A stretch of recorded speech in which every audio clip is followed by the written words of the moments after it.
Gue mau jujur, selama 3 tahun, gue nggak punya dana darurat sama sekali. Dan waktu itu gue ngerasa, ya udah, masih aman. Soalnya gaji masuk tiap bulan, tagihan juga masih kebayar. Sampai akhirnya hidup ngasih satu kejadian kecil yang bikin gue sadar, ternyata gue sama sekali nggak punya pegangan. Kalau lo sekarang juga belum punya dana darurat, jangan skip video ini. Karena yang gue alami bisa banget kejadian ke lo juga.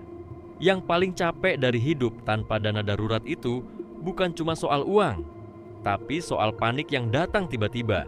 Motor mogok pas mau kerja, bengkel minta 500.000, laptop rusak padahal kerjaan lagi numpuk, atau keluarga butuh bantuan mendadak, sementara saldo lo cuma cukup buat bertahan sampai akhir minggu. Di momen kayak gitu, lo bukan cuma mikir, uangnya dari mana? Lo juga mikir, gue harus bilang apa ke orang lain? Dan itu yang bikin kepala berat, karena lo jadi ngerasa serba salah. Mau sakit takut, mau bantu orang rumah takut, mau ambil kesempatan baru juga takut. Semua keputusan jadi ketahan, bukan karena lo nggak mau maju, tapi karena lo nggak punya bantalan kalau hidup tiba-tiba nendang.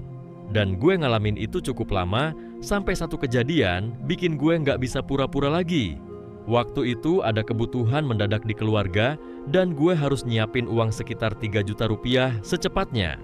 Masalahnya, di rekening gue waktu itu bahkan nggak nyampe 1 juta. Gue inget banget rasa malunya. Bukan cuma karena nggak siap, tapi karena gue baru sadar gue udah kerja bertahun-tahun, tapi tetap aja nggak punya cadangan kalau ada masalah. Malam itu gue pinjem sana-sini, nahan panik, dan ngerasa kecil banget. Buat orang lain mungkin 3 juta bukan angka besar, tapi buat gue saat itu, angka itu kayak tamparan keras. Karena dari situ gue ngerti, yang bikin hidup berantakan bukan cuma pengeluaran. Kadang yang bikin hancur itu karena kita nggak punya ruang buat napas. Dan setelah malam itu, gue akhirnya mulai mikir serius. Bukan soal cari cara kaya cepat, tapi gimana caranya gue nggak jatuh lagi ke kondisi yang sama. Kalau lo mulai dari nol, jangan langsung mikir harus punya dana darurat besar. Mulai dari angka yang masuk akal dulu. Kalau gaji lo 4 juta, target pertama lo cukup 1 juta. Bukan karena itu ideal, tapi karena itu realistis buat mulai bangun kebiasaan.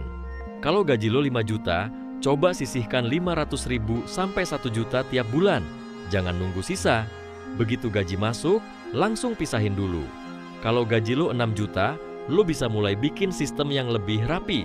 Misalnya, otomatis transfer ke rekening terpisah setiap habis gajian. Jadi, uang darurat itu nggak campur sama uang harian. Intinya gini, dana darurat itu bukan soal nominal keren. Dana darurat itu soal bikin hidup lo tetap jalan, walau ada kejadian nggak terduga. Mulai kecil, tapi mulai sekarang. Kalau lo ngerasa video ini relate, subscribe sekarang. Karena di video berikutnya gue bakal bahas satu kesalahan paling umum yang bikin gaji naik, tapi saldo tetap tipis. Dan banyak orang nggak sadar mereka lagi ngulang pola yang sama.